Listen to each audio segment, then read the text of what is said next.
The thread you wield does not simply stitch leather. It weaves the destinies of those who come to you. Their fortunes become yours. Pushing the curtain aside, he froze. There, in the corner of the room, sat the calabash Baba Femi had instructed him to create. Only now, it wasn't empty.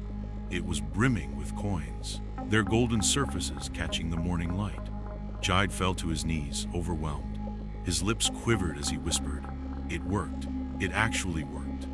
Well, well. If you haven't subscribed to the channel yet, you need to subscribe. The sun hung low in the sky, casting its golden light on the bustling market. Vendors shouted at the top of their voices, hawking everything from yams to colorful Ankara fabrics. Amid the cacophony stood Jide's shop, a modest structure made of corrugated iron sheets and weathered wood. Inside, Jide sat hunched over his workbench, surrounded by piles of worn-out shoes waiting to be fixed. He was a man of remarkable skill. His hands could breathe new life into even the most battered footwear. Yet, his talent went unnoticed by most. Customers were scarce, and those who came often haggled until Jide was forced to work for nearly nothing. A middle-aged woman entered the shop, holding a pair of scuffed sandals. She frowned as she examined the work Jide had done on her son's shoes the previous week. "You call this work?" she snapped, tossing the sandals onto the counter. "You stitched it poorly. My son wore these once, and the sole came off." Jide sighed, his shoulders slumping. He knew the fault wasn't in his craftsmanship. The shoes were simply beyond repair, but he couldn't afford to argue. "Let me fix it again, madam," he said, his voice low. "I won't charge you." The woman sniffed, unimpressed. "You'd better not. If you don't fix it this time, I'll tell everyone your work is useless." As she left, Jide stared at the shoes, anger bubbling under his calm exterior. This wasn't the life he had imagined for himself. He had inherited this shop from his father, a man once respected in the community for his craft. But times had changed. Cheap, factory-made shoes flooded the market, and no one cared for quality anymore. He glanced at the nearly empty wallet placed on the workbench, each one representing hours of labor and frustration. His stomach growled, reminding him that he hadn't eaten all day. There was no money for food, and rent was overdue. Desperation clawed at his chest. "God, is this how my life will end?" he muttered, burying his face in his hand. Jide wiped the beads of sweat off his forehead as he hunched over his workbench, carefully stitching a broken sandal. His fingers, calloused and steady, moved with practiced precision, but his heart was heavy. The shop was dimly lit, the wooden shelves stacked with dusty, worn shoes that told tales of neglect and poverty. Customers were few, and the ones who came haggled over prices as though they didn't see the brilliance of his craft. "Another day, another disappointment," Jide muttered. He had once dreamed of a better life, a life where his skills would bring him recognition and fortune. But those dreams had faded like the leather on the shoes he mended. That evening, as Jide locked up his shop, the streets were eerily quiet. The market, once alive with activity vendors shouting, carts rattling, and children running had settled into an unsettling calm. Jide slung his leather bag over his shoulder and began his walk home, each step heavy with exhaustion and worry. The only sound was the occasional bark of a stray dog and the distant laughter of children playing in their compounds. A cool breeze swept through the air, rustling the leaves of the sparse trees lining the road. As he approached a bend near the outskirts of the market, a chill ran down his spine. He stopped abruptly, his breath catching. A man stood under the lone street lamp ahead, his figure tall and motionless, shrouded in shadow. The dim light flickered, casting long, distorted shadows that danced on the cracked walls of nearby buildings. "Jide the shoemaker," the man said, his voice deep and steady, as though it had risen from the earth itself. Jide froze, his heart pounding against his ribcage. His hands instinctively tightened around the strap of his bag. "Who's asking?" he managed to say. Though his voice wavered, the figure took a slow step forward, emerging from the shadows. His face was a tapestry of tribal scars, intricate and ancient, as though they told a story only he could read. His eyes glowed faintly, a hue that seemed unnatural under the flickering light. He wore a long, flowing robe that swept the ground, and in his hand, he carried a staff adorned with cowrie shells and feathers that rattled softly as he moved. "I am Baba Femi," the man said, his lips curling into a faint smile that didn't reach his glowing eyes. "And I have been watching you." "Watching me?" Jide stammered, his fear battling the growing curiosity in his chest. Baba Femi tilted his head slightly, his gaze unwavering. "You are a skilled man, Jide. Your hands are gifted, but skill alone cannot change a man's destiny. You toil like an ox, yet you remain bound to the soil." Jide's brow furrowed, confusion mingling with unease. "I don't understand. What are you talking about?" The man chuckled softly, the sound low and rumbling like distant thunder. "You live each day as though it will lead to something greater, yet nothing changes. You stitch and mend, yet the holes in your own life grow wider. What if I told you there is another way?" Jide's throat felt dry. He had heard stories of men like Baba Femi mystics and spiritualists who claimed to wield power over fate. "Another way?" he repeated, his voice barely above a whisper. "What kind of way?" Baba Femi's smile widened, revealing teeth that seemed too white against his dark complexion. "A way to turn your craft into something more. A way to ensure that your hands never labor in vain again." Jide took a cautious step back, his instincts telling him to flee, yet his feet felt rooted to the ground. "And what would that cost me?" he asked, his tone wary. "Everything has a price," Baba Femi said, his tone growing serious. "But the rewards far outweigh the cost." The air seemed to grow colder, and Jide shivered despite himself. "Why me? There are many shoemakers in this town. Why are you offering this to me?" "Because you are ready," Baba Femi said simply. "Your desperation has reached its peak. You are willing to do what others would not." Jide opened his mouth to protest, but closed it again. The man wasn't wrong. He had prayed for a way out of his miserable existence, for a chance to prove that his life was worth more than the coins he earned each day. "What do I have to do?" Jide asked cautiously. Baba Femi extended a hand, the sleeves of his robe billowing slightly in the breeze. "Follow me, and I will show you." Jide hesitated, glancing back at the empty street behind him.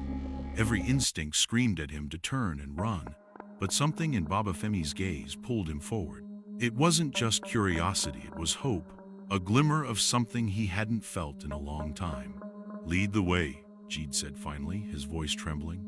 Baba Femi turned without another word, his staff tapping softly against the ground as he began to walk. Jide followed, his heart pounding as they left the faint glow of the street lamp and disappeared into the shadows of the forest. The path was narrow and overgrown, the trees looming like silent sentinels. The air was heavy, filled with the scent of damp earth and something faintly metallic. Jide's breathing grew shallow as they walked deeper into the forest. "How far is this place?" he asked, trying to mask the fear in his voice. "Not far," Baba Femi replied without looking back. "Patience, Jide. The journey is as important as the destination." They finally emerged into a clearing, the moonlight illuminating a small shrine made of clay and wood.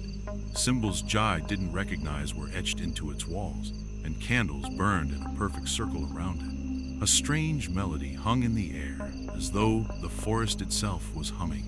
"This is the place," Baba Femi said, turning to face Jide. His expression was unreadable. "The gods are watching. Are you ready to learn what they have to offer?"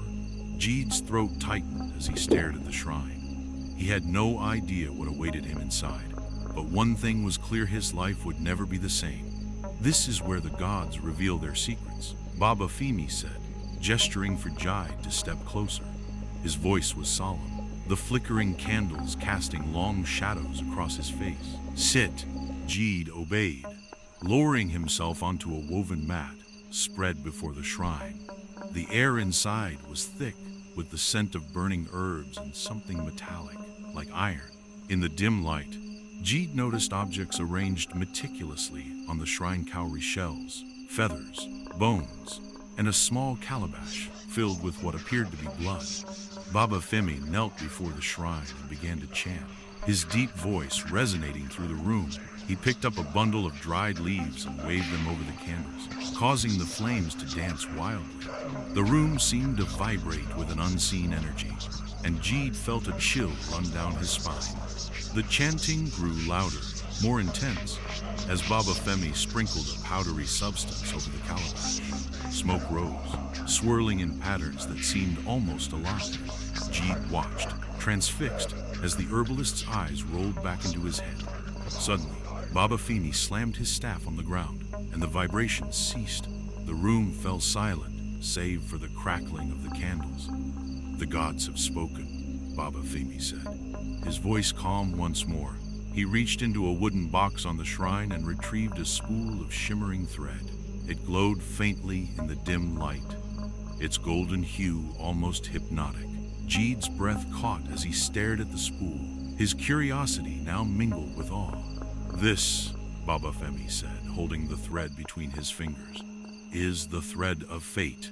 It carries the power of the gods. Use it to sew, and every stitch will transfer the glory of your customers to you. Their success will become yours, their blessings your blessings." Jide's eyes widened. "You mean I'll become rich?" "Rich, powerful, respected," Baba Femi replied with a small smile. "Your work will no longer be in vain. Each day, after you finish sewing, you will enter your shop's back room where you must create a small shrine like this," he said, gesturing to the clay structure before them. "In that shrine, you will place a calabash that will fill with money as the gods reward you for the glory you take." Jide stared at him in disbelief. "So, I just sew, and the money appears?" Baba Femi nodded. "The gods are generous, but only to those who follow their rules. You must honor the shrine daily. Light candles, sprinkle offerings, and never allow the calabash to be empty for too long. Take what you need, but respect the balance." Jide leaned forward, his hands trembling. "This is more than I ever dreamed. What's the catch?" Baba Femi's smile faded, his expression growing stern. "The gods demand obedience, Jide. There is one rule you must never break." "What rule?" Jide asked, his voice barely a whisper. "You must never sew the shoes of a pregnant woman," Baba Femi said, his tone grave. "Pregnant women carry not only their own destiny, but the destiny of their unborn children. To tamper with their fate would unleash chaos." Jide frowned. "What would happen if I accidentally broke this rule?" The air seemed to grow heavier as Baba Femi fixed Jide with a piercing stare. "If you disobey, the gods will turn on you. The calabash will empty, your wealth will vanish, and the spirits will take from you far more than they have given. They will torment you, body and soul, until your last breath." Jide swallowed hard, his heart pounding. The spool of thread in Baba Femi's hand seemed to glow brighter, as though it pulsed with the energy of the warning. "Do you understand?" Baba Femi asked, his voice sharp. Jide nodded slowly. "I understand. No pregnant women." Baba Femi held out the spool of thread. "Then take it. Do not squander this gift. Use it wisely, and your life will change forever." Jide hesitated for only a moment before reaching out and taking the thread. It felt warm in his hand, almost alive. This was the opportunity he had prayed for. Baba Femi's lips curled into a faint smile as he watched Jide. "Do you want to remain a pauper, scraping for coins? Or will you take control of your destiny?" Jide swallowed hard. His desperation spoke louder than his caution. "I will take control of my destiny." Baba Femi nodded approvingly. "Good, but remember my warning, no pregnant women. Defy the spirit, and you will pay dearly." As Jide stood to leave, he hesitated at the doorway, the spool of thread clutched tightly in his hand. He turned back to Baba Femi, his brow furrowed. "Why me?" he asked. "Why would you choose to help me? There are many shoemakers in this town, many people struggling like me. Why did you pick me?" Baba Femi smiled faintly, his expression softening for the first time. "Do you not remember? Years ago, I came to you with a pair of shoes. They were old, torn beyond repair. I was desperate, yet I had no money to pay you." Jide blinked, the memory faint but stirring. You were the man with the worn leather sandals?" "Yes," Baba Femi said, nodding. "You could have turned me away, but you didn't. You took the shoes, worked tirelessly to fix them, and refused to take even a single coin from me. I never forgot that act of kindness." Jide's eyes widened. I was just doing what I thought was right." Baba Femi chuckled softly. "Perhaps, but the gods see all, and they reward those whose hearts are pure, even if only for a moment. I have watched you struggle, and I knew you were ready to receive this gift. Your kindness sowed a seed, and today you will reap its fruit. Prove yourself worthy by following the rule. The gods have given you a chance, Tito, not wasted." Jide nodded, the weight of the spool heavy in his hand. As he stepped out of the shrine and into the cool night air, he couldn't help but glance back. The figure of Baba Femi stood silhouetted in the doorway, his staff glowing faintly in the moonlight. The road ahead felt both brighter and darker than ever before. Jide had been given a gift, but with it came a warning that would linger in his mind like the smoke from Baba Femi's shrine. The words echoed in Jide's mind as he left the shrine, the spool of thread clutched tightly in his hand. As he stepped into the cool night air, he couldn't shake the feeling that he had just struck a bargain with something far more powerful and dangerous than he could fully comprehend. He replayed Baba Femi's words over and over. Wealth, power, respect within his reach. For the first time in years, Jide felt a glimmer of hope. Yet, at the edges of that hope lingered unease, a quiet voice in the back of his mind, whispering that nothing came without a cost. Little did Jide know that every pact with the spirits carried consequences, and most times, they were deadly. The next day, when Jide arrived at his shop with all the items Baba asked him to use, he locked the door behind him and got to work setting up the shrine in the small storage area at the back. He cleared a corner, brushed away the dust, and laid out the items he'd bought. Following Baba Femi's instructions, he sprinkled chalk powder in a circle on the floor, placed the calabash at the center, and surrounded it with the candles. The dried herbs were tucked into the corners of the circle, their earthy scent filling the room. With the shrine complete, Jide stepped back, wiping the sweat from his brow. It looked nothing like the grand shrine at Baba Femi's place. He knelt before it, murmuring a short prayer he barely believed in.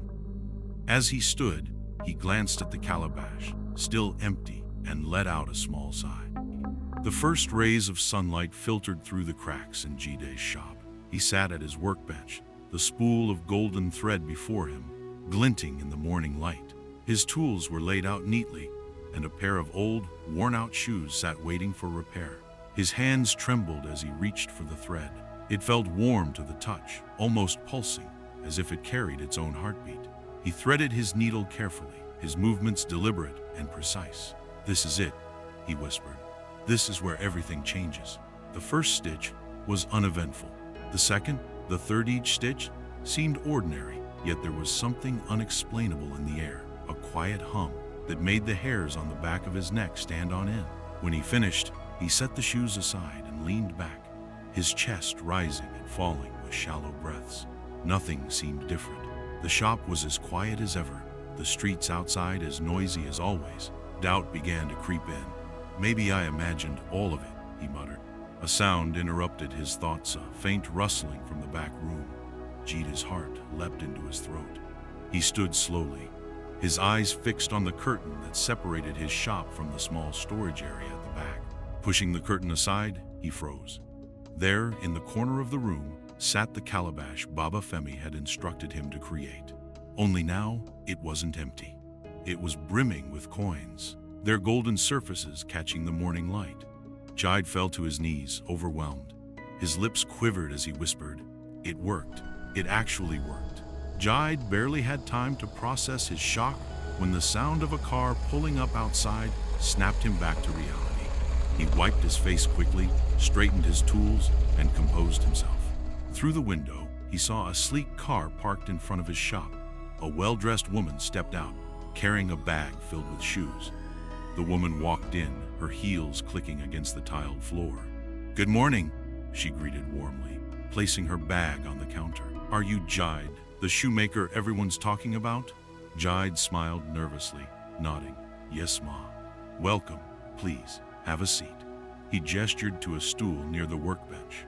The woman smiled as she opened her bag, pulling out 4 pairs of shoes. I heard you're the best in town. These shoes have been sitting in my wardrobe for ages. I need them repaired for an event this weekend. Jide chuckled lightly as he picked up one of the pairs, examining the worn soles. You've come to the right place, he said. I'll have them looking brand new. The woman took her seat, watching him work. It's so hard to find good craftsmen these days, she said. The economy is terrible. Everyone's struggling. Jide nodded, threading his needle with the golden thread. It's true, times are hard for all of us, but we just have to keep going, don't we? The woman sighed. I suppose so, but it's frustrating. Everything's expensive. Jobs are scarce. Sometimes it feels like we're just working to survive. Jide focused on the shoe, his needle moving steadily. Survival is important, and who knows? Sometimes things can change when you least expect it. He smiled to himself, his heart pounding with every stitch. The thread shimmered faintly as it passed through the leather, but otherwise everything felt normal. No hum, no sudden burst of energy. He glanced at the back room briefly, wondering if the calabash was doing anything. Do you ever feel like things are just stuck? The woman asked, breaking his thoughts. Jide met her gaze briefly. Sometimes, he admitted, but I've learned that sometimes you just need the right opportunity to turn things around. The woman smiled faintly, watching as he worked. Well, I hope things turn around for you too. Thank you, Ma, Jide said, finishing the first pair of shoes. He placed them gently on the counter and reached for the next. Deep down, he couldn't help but wonder if this was truly the beginning of his new life, or if the spirits were simply biding their time. Jide's needle moved with precision, the golden thread glinting faintly under the soft light of his shop.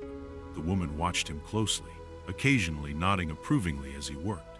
Despite her polite demeanor, Jide's mind was elsewhere, his thoughts racing as he stitched the second pair of shoes. Your work is really impressive, the woman said, breaking the silence. You handle those shoes like they're masterpieces. Jide chuckled nervously. Thank you, Ma. I always try to give my best. He finished the final stitch on the last pair and placed the shoes neatly on the counter. The thread shimmered faintly as he tied it off, and for a brief moment, Jide felt a strange warmth spread through his chest. He wiped his hands on a rag and turned to the woman. Here you go, he said, gesturing toward the repaired shoes. They're as good as new. The woman's eyes lit up as she picked up one of the pairs, turning it over in her hands. Wow, she said, her voice filled with admiration. You've done an amazing job. These look even better than when I first bought them. Jide smiled modestly. I'm glad you're happy with the work. The woman reached into her handbag and pulled out a thick bundle of Naira notes. She handed it to Jide, who hesitated for a moment before taking it. The weight of the money in his hand felt surreal, more than he usually made in a week. This is a lot, Jide stammered. Thank you, Ma. You deserve it, the woman said warmly, placing the shoes back in her bag. It's hard to find someone who takes pride in their work these days. Jide walked her to the door, his smile wide but his heart racing. Thank you so much. Please come again. I will, the woman said, stepping into her car. She waved as she drove off, leaving Jide standing in the doorway. The moment the woman was gone, Jide rushed back inside, bolting the door behind him. He leaned against it for a moment, his chest heaving as he clutched the wad of cash in his hand. He looked at his workbench, at the golden spool of thread still glinting softly in the sunlight, and felt a rush of disbelief. This can't be real, he whispered. It's too easy. But his thoughts were already elsewhere. His gaze shifted to the curtain leading to the back room, where the small shrine lay hidden. A sense of dread and anticipation bubbled in his chest as he moved toward it. Pushing the curtain aside, Jide stopped in his tracks. His eyes widened, and his breath caught in his throat.